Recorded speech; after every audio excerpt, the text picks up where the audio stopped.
The air in the abandoned, rust-eaten warehouse was heavy with the smell of ozone and old dust. Moonlight cut through the shattered skylights, illuminating two men standing a dozen paces apart. On one side stood Steve Rogers. His shield was strapped securely to his forearm, his posture straight, carrying the quiet weight of a man who had lived and died for an ideal. On the other side stood Soldier Boy, leaning casually against a concrete pillar with a smirk on his face. His own brass shield hung low, and a cigar glowed faintly between his fingers. Soldier Boy took a long drag of his cigar, blowing the smoke slowly toward the ceiling.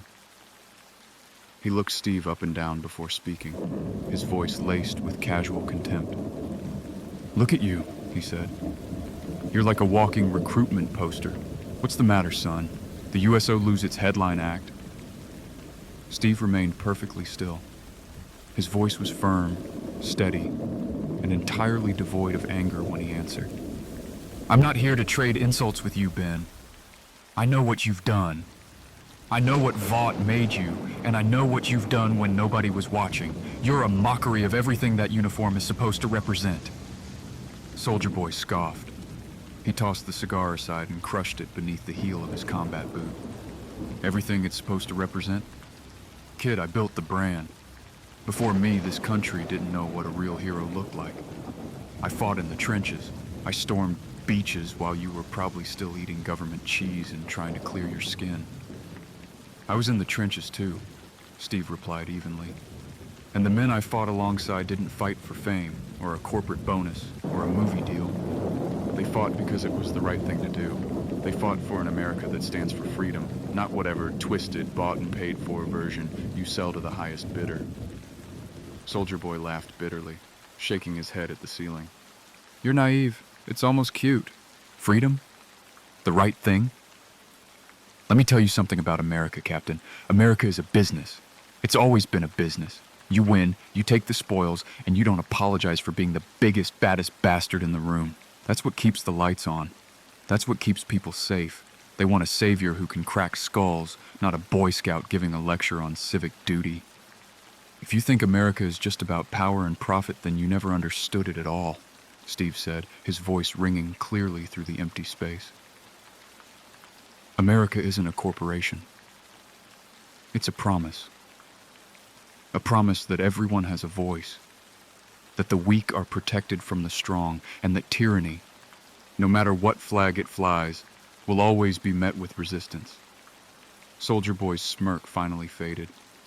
His eyes hardened as he stepped away from the concrete pillar, his large frame tensing. "The weak? The weak are a liability, Rogers. You coddle them, you make them soft. In my day, you took a hit, you got back up, and you didn't cry about your feelings on primetime television. You think you're better than me because you've got a conscience? A conscience gets people killed out here." "A conscience is the only thing keeping us human," Steve countered. "Without it, we're just weapons. And the moment we become just weapons, we've already lost the war. You gave up your humanity a long time ago, Ben." Soldier Boy adjusted his grip on his brass shield. Deep within his chest, a dangerous golden light began to pulse faintly, casting a sickly radiance over his combat gear. "I didn't give up anything," he growled. "I became what I needed to be to put this country on top. And I'm not going to let some frozen-in-time hypocrite tell me I'm not a patriot. I am the apex of what a soldier is, Boy Scout." Steve brought his vibranium shield up, shifting his weight into a flawless, grounded combat stance. "A patriot stands up for his people, even when it's hard. Especially when it's hard. You only stand up for yourself." Soldier Boy spat on the floor, his jaw clenching tightly as he raised his shield to his chest. "Talk all you want, Rogers. Let's see if that tin garbage lid can back it up." Steve looked him dead in the eye. "I can do this all day." The final word hung in the absolute silence for a fraction of a second. Then, with a deafening crack of concrete, Soldier Boy lunged forward. He raised his shield like a battering ram, a primal roar tearing from his throat. Steve didn't flinch. He stepped directly into the oncoming storm, angling his vibranium shield to catch the blow. The warehouse exploded with the screech of metal meeting metal. For the first few minutes, the battle was a masterclass in contrasting styles. Steve was a blur of kinetic poetry, fluid, disciplined, and utilizing every inch of his environment. He bounced his shield off a steel support beam, catching it seamlessly on the rebound to strike Soldier Boy across the jaw before instantly ducking under a wild, heavy counterswing. Soldier Boy grunted, stumbling back a step, but he recovered without a second thought. He fought like a barroom brawler backed by the force of a freight train, swinging his heavy brass shield with brutal, relentless intent. Every time Steve blocked a blow, the shockwave rattled his teeth and cracked the floorboards beneath his boots. Still, Steve managed to land a devastating combination, a sweep of the legs, a hard elbow to the nose, and a spinning kick that sent Soldier Boy skidding backward across the dusty floor. It looked even. It looked like Steve's superior training was holding the line. But as Soldier Boy stood back up, wiping a smear of blood from his upper lip, his smirk returned. Only this time, it was entirely devoid of humor. He spat a mouthful of blood onto the concrete and muttered, "All right, kid. Fun's over. Let's see what you're really made of." The entire atmosphere changed. Soldier Boy stopped swinging wildly and closed the distance with terrifying explosive speed, abandoning form for pure, unadulterated pressure. Steve drove a heavy punch straight into his opponent's ribs, a strike that would have caved in a normal man's chest. It felt like hitting solid titanium. Soldier Boy didn't even blink. He countered with a vicious backhand that caught Steve across the face, sending the Avenger crashing violently through a stack of wooden crates. Steve pushed himself up, spitting blood as his vision swam. Soldier Boy's invulnerability was a wall he couldn't find a crack in. Standard strikes did absolutely nothing. The only weapon that could even register a blow was the vibranium shield. When Soldier Boy lunged again, Steve used the sharp edge of his shield to strike him directly in the throat, finally staggering the tyrant. Steve followed up immediately, bringing the shield down in a brutal overhead arc that smashed into Soldier Boy's temple. The concussive force echoed like a gunshot, forcing the larger man down to one knee. But the reprieve was short-lived. Before Steve could reset his stance, Soldier Boy's hand shot out, clamping around the rim of the vibranium shield like a vice. Steve tried to wrench it free, twisting his entire body, but the grip was unbreakable. Soldier Boy looked up, his eyes bloodshot and furious. "My turn," he growled. With a terrifying display of raw strength, Soldier Boy ripped the strapped shield completely off Steve's forearm, tearing the heavy leather buckles to shreds. With a casual flick of his wrist, he tossed the vibranium disc across the warehouse, where it embedded itself halfway into a thick brick wall, completely out of reach. Without his shield, Steve was entirely exposed. What followed was a display of unmitigated brutality. Soldier Boy closed in, his fists moving like pistons. A sickening crack echoed through the room as a heavy right hook shattered Steve's jaw. Steve tried to weave, to find an angle, but Soldier Boy caught him by the throat and slammed him mercilessly into a concrete pillar. Soldier Boy drove his brass shield straight into Steve's midsection, breaking two ribs with a sharp, hollow snap. Steve gasped for air, but he wasn't given space to breathe. Another heavy blow to the center of his chest shattered his sternum. Steve collapsed to the floor, coughing up dark blood, his body finally failing him against a force that felt no pain. Soldier Boy stood over the fallen Avenger, looking down with cold contempt. He placed a heavy boot firmly onto Steve's shattered chest, pinning him to the floor. "You're all talk, Rogers," he muttered. "Just a pretty face the government dressed up to make people feel good about themselves. You ain't a soldier." Deep within Soldier Boy's chest, the blinding, volatile, golden light began to pulse rapidly. The air grew intensely hot, smelling of burnt radiation. The core of his chest blast began to hum, a high-pitched, deadly sound that vibrated through Steve's broken bones.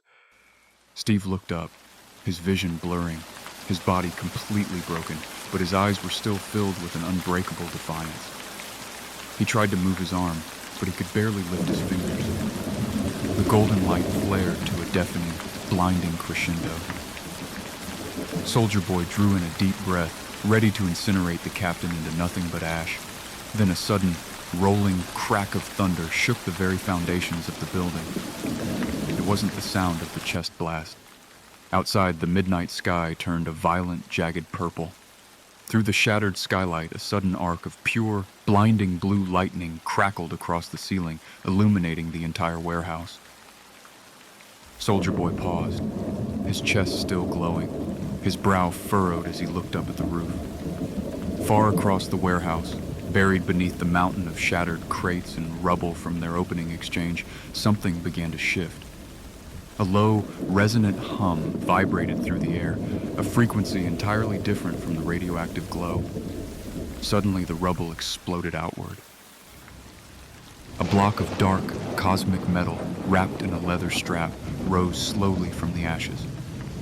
It hovered in the air for a fraction of a second, surrounded by a corona of dancing blue electricity, before turning sharply to point directly toward the broken captain on the floor. The metallic hum peaked into a sharp, deafening crack. The heavy iron mallet tore through the warehouse air, leaving a streak of silver and blue lightning trailing in its wake. Soldier Boy's eyes widened slightly, but before he could react, Steve Rogers raised his trembling, blood-slicked right hand. The leather-wrapped handle slammed into Steve's palm, with a concussive shockwave that blew the dust and debris away in a perfect circle. Instantly, the ambient lightning arced from the hammer, surging directly into Steve's body. The agonizing pain of his shattered ribs and broken jaw vanished, replaced by a roaring, celestial fire. The cosmic magic of the All-Father washed over him, knitting bone, healing muscle, and imbuing his mortal frame with a staggering, godlike strength. Steve stood up. He didn't stumble, and he didn't hesitate. The broken, beaten man from a moment ago was gone, replaced by a warrior cloaked in a blinding storm. Soldier Boy stepped back. He looked at the dancing electricity, then at the glowing weapon in Steve's hand. A harsh, mocking laugh barked from his throat. "What is this? Some kind of magic trick?" he asked. "You think a glow-in-the-dark mallet is going to change anything, kid? The Russians kept me in a lab for decades. They pumped me full of radiation, tortured me, threw everything they had at me, and they couldn't even leave a scratch. I'm completely indestructible. You can play with your fireworks all you want, Rogers. You can't kill me." Steve looked down at Mjolnir, the lightning reflecting in his clear, steady eyes.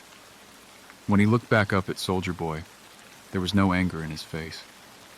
There was only a deep, profound pity. "I'm not trying to kill you, Ben," Steve said, his voice carrying a new, resonant power. "And I don't pity you because you're hard to break. I pity you because you're already broken. You keep talking about what the Russians did to you, about what Vought made you. You think being a soldier means surviving the pain so you can inflict it on someone else. But a real soldier doesn't fight for his own survival. He doesn't fight to prove he's the biggest bastard in the room. He fights to be the shield for the people who can't fight for themselves."